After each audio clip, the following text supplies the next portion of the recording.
A former coworker is using burner numbers to sexually harass my husband and acting obsessive. I am not the original poster. Original post by you, Bjorn Secular in RBI. Reminder: do not comment on linked posts. Trigger warnings. Harassment. Sexual harassment. Obsession. Less than. An NBSP. ###. A former coworker is using burner numbers to sexually harass my husband and acting obsessive.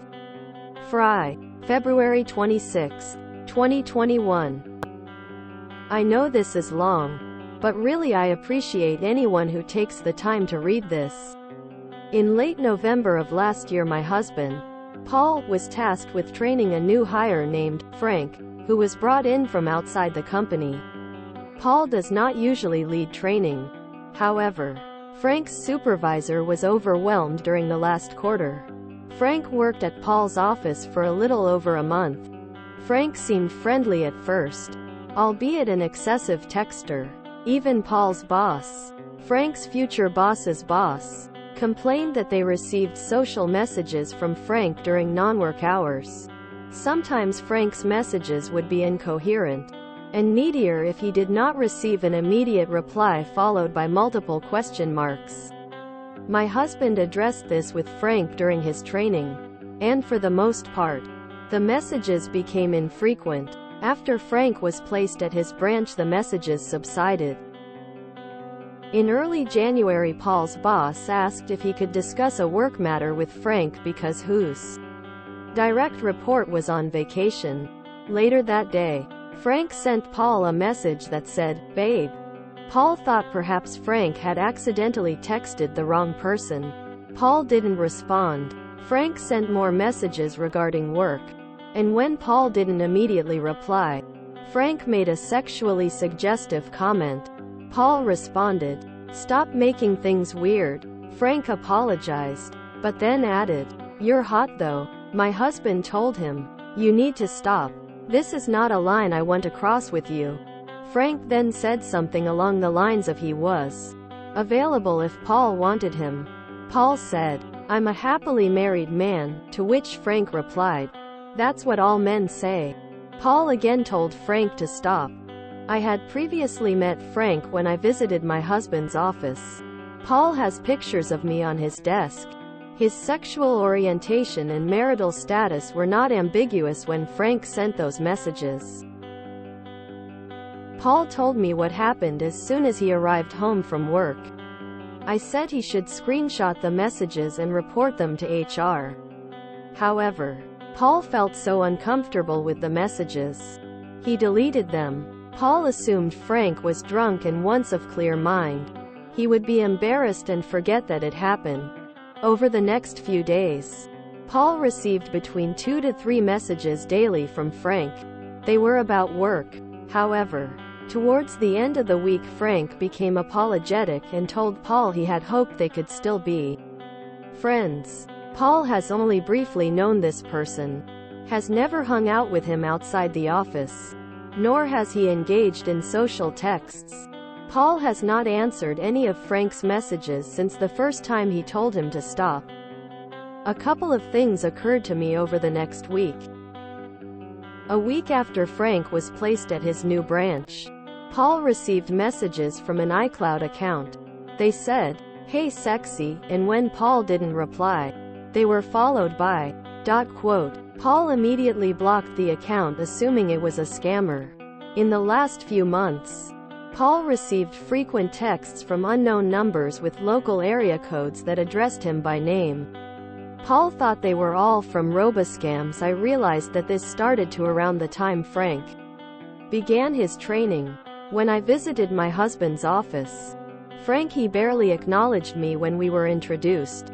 That night I joked with my husband that during my visit Frank was like a shadow and seemed to appear every time I turned around. After a week of unanswered texts, Frank again apologized and asked if Paul would call him. He had called Paul's office earlier to see if he was there. Subsequently, Paul contacted his assistant managers, coworkers, and asked them not to share his schedule with anyone who calls. Frank messaged that he would stop texting and was sorry if he bothered Paul. Later in the night, Paul started to receive messages from an unknown number with a local area code. The first message said, "Hey, remember me? I 67 the number from my phone to see if it was a computer or actual phone line. When I called, it rang twice and then went to voicemail." The person never stated their name, and the texts were incoherent.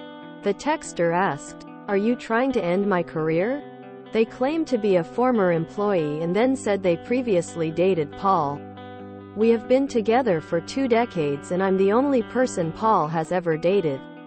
The messages continuously baited Paul to call the number to find out who was texting him.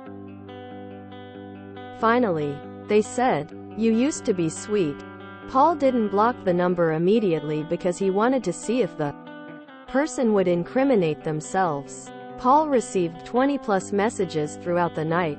He never responded to any of them and the number is now blocked. He paid a small fee to look up the number and found that it belongs to Envoy. The person used a VoIP to text. Paul tried to look up a VoIP registry online. Paul reported the anonymous number to the FTC with the text logs. He took screenshots of all the undeleted messages between him and Paul and the anonymous number.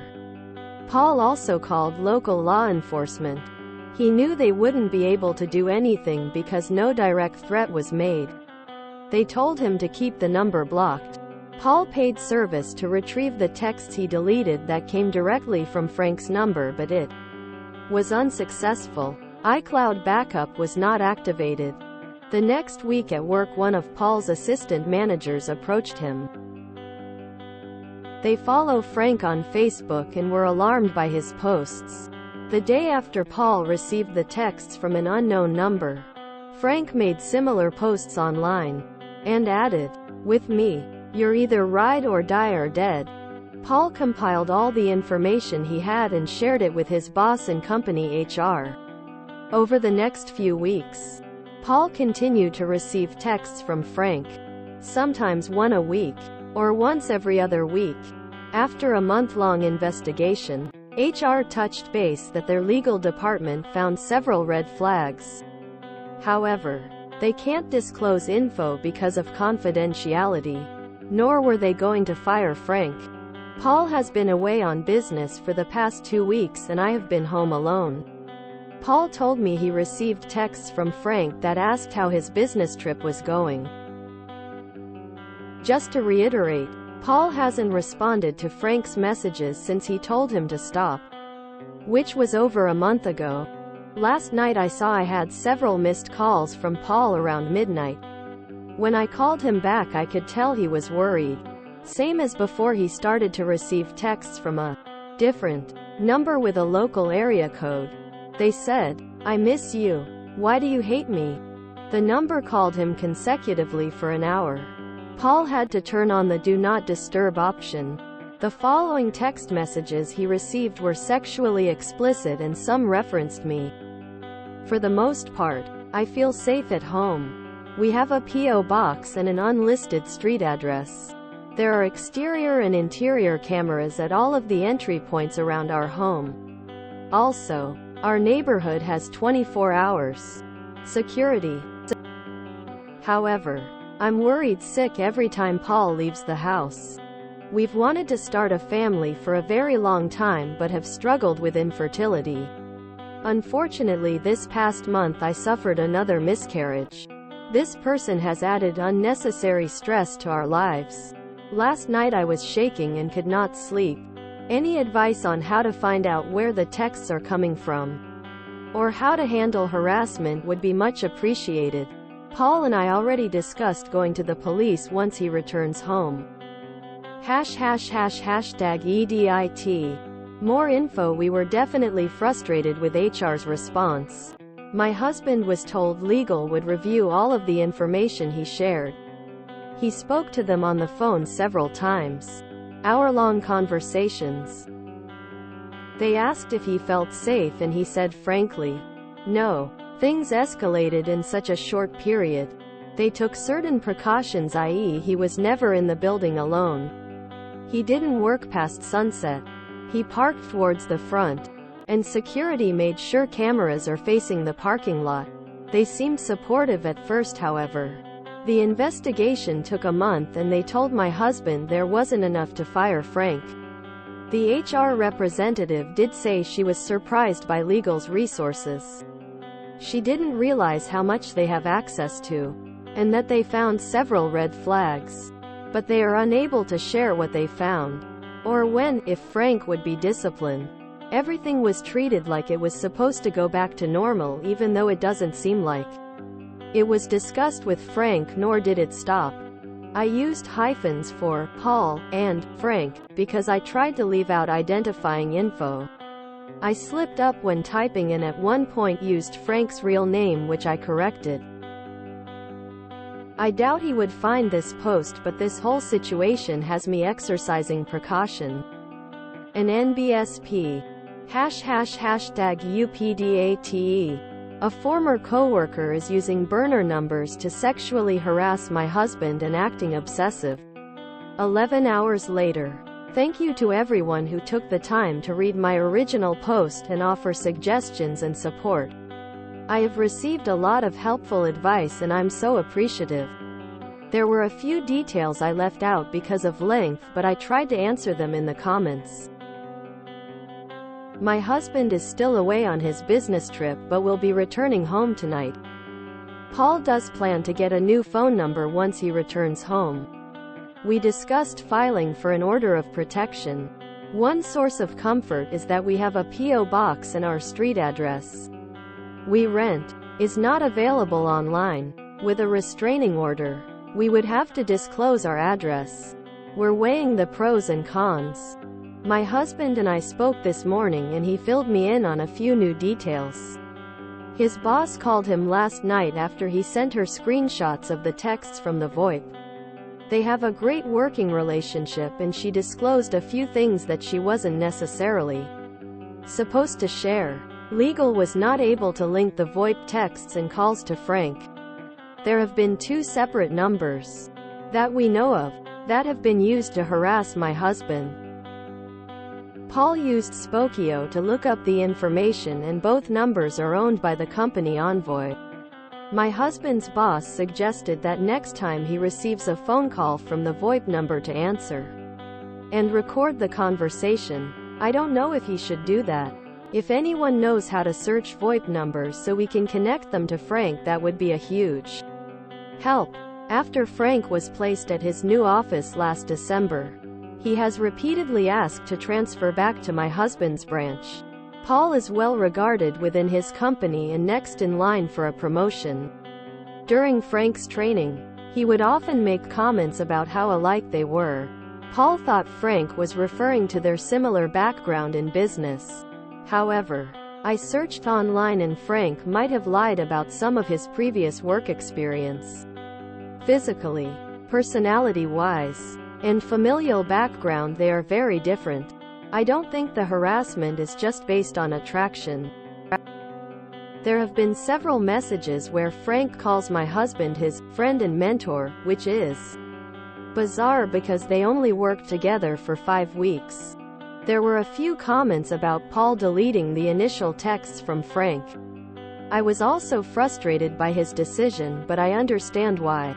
Paul had a rough childhood and his first instinct is to avoid conflict. The texts made him feel so uncomfortable he didn't want to open his messages and see them. He had hoped that they could forget what had happened. However, the situation escalated. To be clear, those were the only inappropriate texts sent directly from Frank's number. His subsequent messages say things like, "Hey, haven't heard from you in a while. Hey, how's it going?" The texts from VoIP are explicit.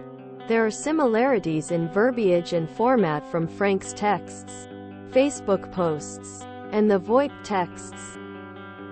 I did do some research on Frank.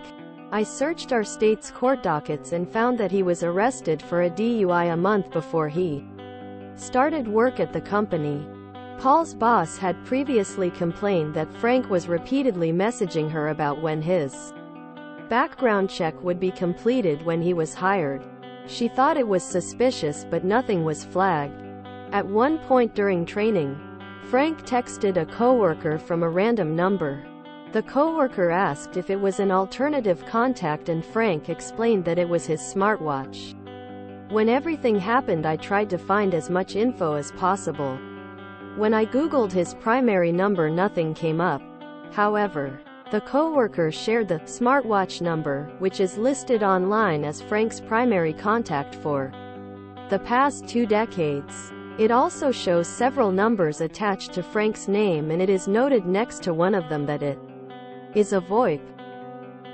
There were previous addresses linked to Frank's phone number. According to one address, a Frank L. Smith and a Frank L. Miller lived at the same residence with the same people. I looked up both of those names, and they have different birth dates within a few years of each other. I was curious because Frank had told my husband he was divorced, and I thought perhaps he had changed his last name. Frank L. Smith had the same birth date as the court docket I found. The biggest thing my husband's boss told him was Frank recently asked for an out-of-state transfer, which is currently being processed but not certain. Paul has mixed feelings about this. He first felt relieved, but then frustrated that the company's approach was to make Frank someone else's problem, and it doesn't guarantee that it will stop. An NBSP #OOP made an update in the comments. Oh wow, I read this sub all the time but never thought one of my posts would be on it. I don't want to go back through and read my original post. I don't remember everything I included. When this all happened, I had undiagnosed hyperthyroidism. Elevated thyroid hormones can make anxiety symptoms more pronounced if you're unfamiliar with the disorder. I was experiencing heart palpitations, hand tremors, and uncontrollable shaking. If you Google hyperthyroid symptoms, I checked every box. It also caused issues with infertility. I subsequently went on an antithyroid medication, and the following fall, we became pregnant. I had a healthy pregnancy, and we now have a beautiful 13-month-old daughter who loves cuddles and exploring the world around her. I changed specific identifiable details in my original post. For 1, my husband and the creeps' names, and 2, I was vague about their workplace. I was frustrated at the time with my husband, D, and it caused disagreements. I was upset with him and his company for offering limited resources. But I support my husband and his decisions. I didn't want him to blame himself for the harassment or deleting the texts. D was acting politically toward the entire situation, which I hated. The big picture was D knew that he was under review for advancement that offered substantial raises and benefits. D works for a popular national retailer, and with a promotion, he would move out of store level into corporate. I think this drew the creep to my husband in the first place because D was receiving a lot of positive attention before the creep's arrival. At the time, I did my research into the creep. He is a job jumper, a bit of a Tom Ripley without the charm or attractiveness. He polished up his LinkedIn. For instance, he listed his hire date with the retailer when all the stores were closed during lockdown. Shortly after this happened, the creep was fired anyway for time theft. A month after he was let go, he texted my husband through a VoIP. He truly believed that D still didn't know it was him, because the creep was no longer an employee. My husband didn't have to operate above board and ripped him apart. It gave the creep the attention he wanted. So after that, D didn't block his number and just ignored his messages. The creep moved a few states away and started a new job. Around 3 months later, D got no caller ID calls repeated for 5 minutes straight, but no more texts. This happened every 3 months for about a year. I discovered later that an app can unmask no-caller IDs. D downloaded the app on his phone, and whenever he received those calls, It would come up with the creep's full name. D has a running log. We've talked about taking that info to a lawyer for a restraining order. But eventually, the phone calls became further in between. My husband received them in April 2022, and then December 2022 was the last time. I think the creep calls when he is drunk and sad and wants to feel powerful. Some needed clarification as to why my husband didn't want to change his number. D has had the same phone number since he was 16. He has a brother who struggles with addiction and sometimes goes missing. His brother has my husband's phone number memorized and can always contact him wherever he is. My husband now has a company phone, so when he received the no-caller IDs from the creep, he turned off his personal phone. I understand the sentiment about getting a lawyer and HR protecting the company's assets. We weren't naive to corporate culture. D often has to partner with HR for customer or associate issues. But I also see the other side, that my husband loves his job and the company he works for. A year after all of this happened, he was promoted, and we moved to another part of the country where our daughter was born. We were able to buy our first home, and his pay allows me to work part-time from home while I take care of our daughter. I think about what happened occasionally, but it's no longer a constant. It has influenced how I interact with new people. I'm more aware of what I share with others, especially regarding our child. Looking back, what upsets me the most is some people's preconceived notions or attitudes toward the situation. Insinuating that my husband led this man on, was naive, or even received his promotion as a payoff. Diminishing everything D's worked so hard to achieve. I see cases every day where people are harassed through VoIPs. And similar to what happened with us, law enforcement is of no help until the situation escalates. I had a thyroidectomy early this summer to remove 2 tumors from my thyroid, and I no longer have to take medication. However, my hormones have been out of whack, especially being postpartum on top of it. I've had to deal with some additional health issues.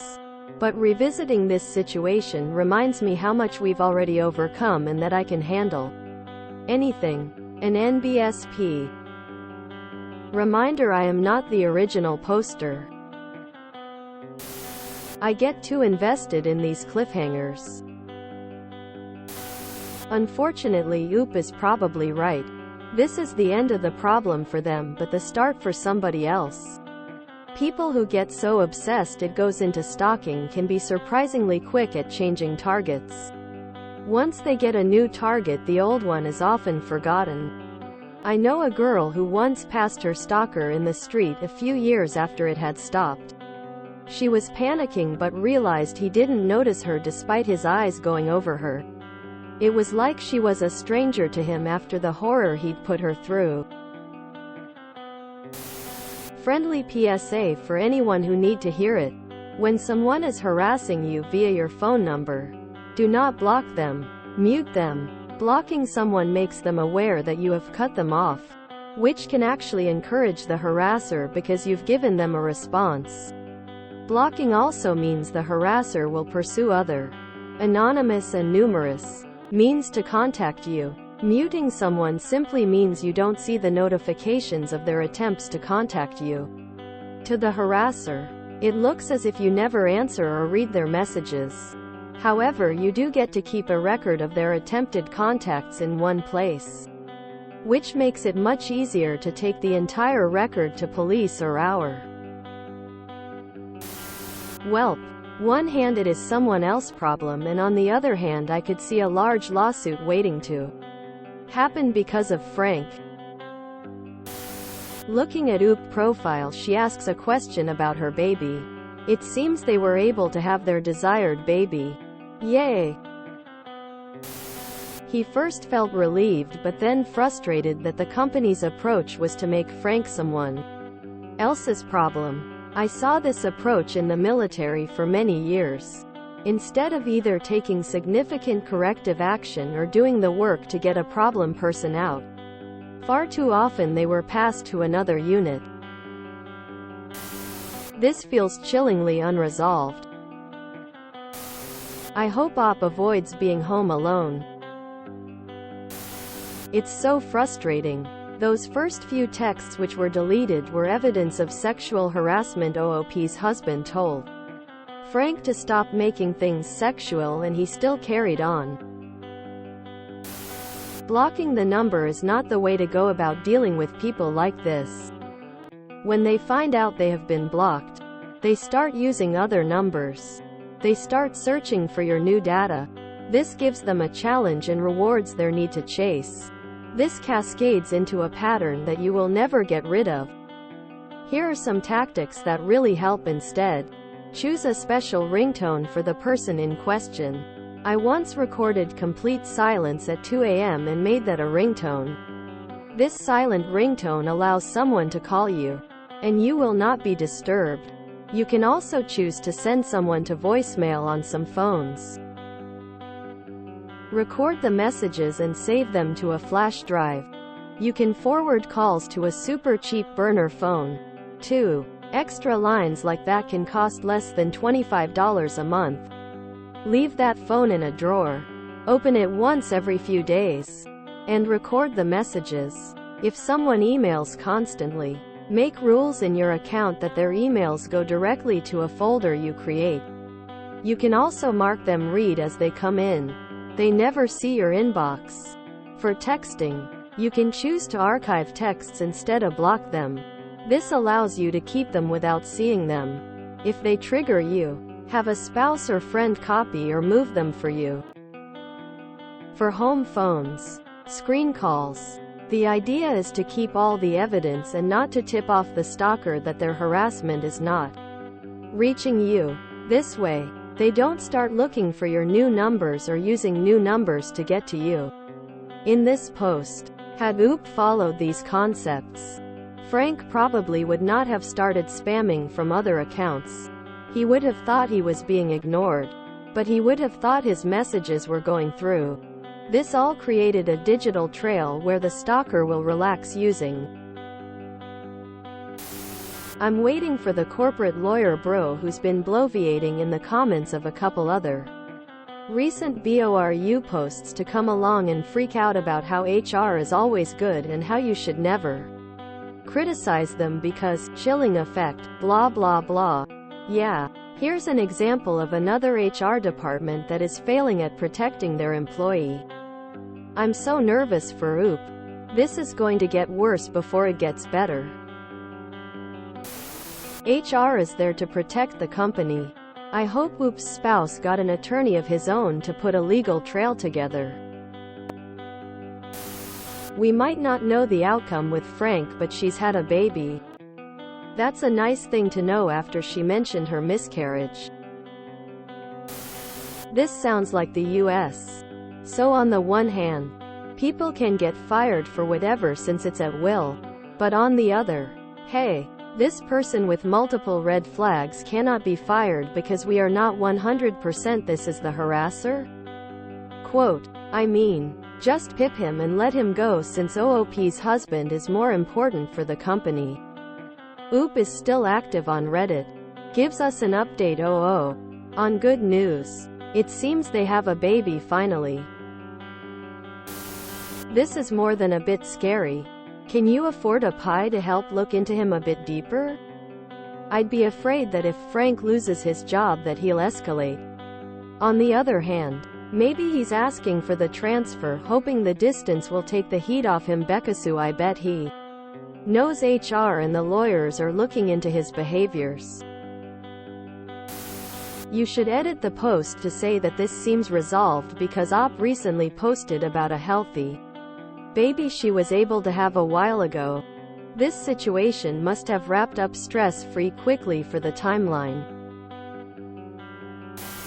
You, Bjorn Secular, we're all happy for you and congratulations to you and Paul on the safe arrival of your daughter. I hope all is well. But may we have a further update about Frank, please and thank you. This reminds me of an episode of a true crime show I watched a while back. A guy works at an office, gets a new coworker and then changes jobs. He starts getting phone calls and emails and is stalked by this old coworker.